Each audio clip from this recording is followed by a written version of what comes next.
গৰ্ভৱতী হ'বলৈ ভাৰতত আহে বিদেশৰ মহিলা। ভাৰতৰ এখন বিশেষ গাঁৱৰ পুৰুষৰ ওচৰলৈ গৰ্ভৱতী হ'বলৈ আহে বিদেশৰ মহিলা।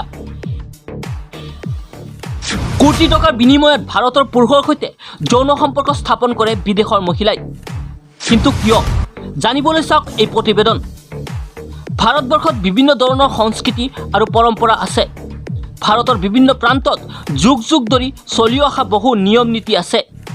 ঠিক তেনেকৈ ভাৰতৰ এখন গাঁও, য'ত বিদেশী মহিলাই সন্তান লাভৰ বাবে সেই গাঁওখনৰ স্থানীয় পুৰুষৰ সৈতে যৌন সম্পৰ্ক স্থাপন কৰিবলৈ আহে। ভাৰতৰ বিভিন্ন স্থান ভ্ৰমণ কৰিবলৈ প্ৰতি বছৰে হাজাৰ হাজাৰ বিদেশী নাগৰিক আহে। কিন্তু ভাৰতৰ এনে এখন গাঁও আছে য'ত আধুনিক সভ্যতাৰ পোহৰ এতিয়াও পৰা নাই। কিন্তু সেই গাঁওখনলৈ বহু বিদেশী মহিলাই যৌন সম্পৰ্ক স্থাপন কৰিবলৈ আহে। কাৰ্গিলৰ পৰা প্ৰায় 70 কিলোমিটাৰ নিলগৰ লাডাখত অৱস্থিত এই গাঁওখন। বুৰঞ্জীৰ মতে ভাৰতীয় পুৰুষৰ হাতত পৰাস্ত হৈ মহান আলেকজেণ্ডাৰ যেতিয়া উভতি গৈছিল, তেতিয়া তেওঁৰ সৈন্যবাহিনীৰ কিছু অংশ এই গাঁৱতে থাকি গৈছিল। পিছলৈ এই গাঁৱত বসবাস কৰা লোকসকলক ব্ৰক্ৰূপা জনগোষ্ঠীৰ সদস্য বুলি জনা গৈছিল। তেওঁলোকক আলেকজেণ্ডাৰৰ বংশধৰ বুলিও গণ্য কৰা হয়, আৰু সেইবাবেই এই গাঁওখনৰ নাম আৰ্য উপত্যকা বা আৰ্য ভেলী হৈ পৰিল। আমি সকলোৱে আলেকজেণ্ডাৰৰ সাহস আৰু শক্তিৰ বিষয়ে জানো। আলেকজেণ্ডাৰ দি গ্ৰেট আছিল। তেওঁ এজন ওখ, পুৰুষসুলভ আৰু সফল পুৰুষ আছিল। তেওঁৰ চেহেৰা আছিল গোল আৰু ৰঙীন, জোঙা আছিল নাক, সোণালী আছিল চুলি আৰু চকু নীলা আছিল।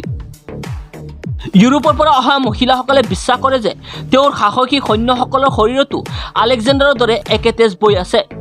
সেয়েহে মহান আলেকজেণ্ডাৰৰ দৰে সন্তান জন্ম দিয়াৰ আশাত ইউৰোপীয় মহিলাসকল এই গাঁওখনলৈ আহে।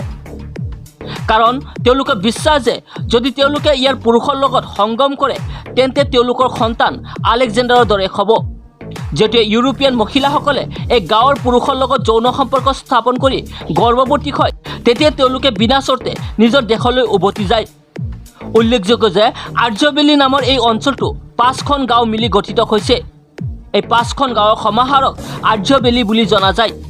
এই অঞ্চলটোত সম্প্ৰতি আৰ্য জনগোষ্ঠীৰ প্ৰায় 2000ৰো অধিক লোক বসবাস কৰে। আমাৰ তুলনাত এই জনগোষ্ঠীৰ সাজ পোছাক আৰু খোৱা বোৱাৰ ধৰণ যথেষ্ট বেলেগ। আজি কিছু বছৰৰ পৰা অঞ্চলটোত বিদেশী আহি যৌন সম্পৰ্ক স্থাপন কৰাটো এটা ব্যৱসায়ত পৰিণত হৈছে। ক্ৰমাৎ এই অঞ্চলৰ জনপ্ৰিয়তা দ্ৰুতগতিত বৃদ্ধি পাইছে, যাৰ বাবে লাডাখৰ এই উপত্যকাৰ আশে পাশে পৰ্যটনৰো বিকাশ ঘটিছে। News desk AN24।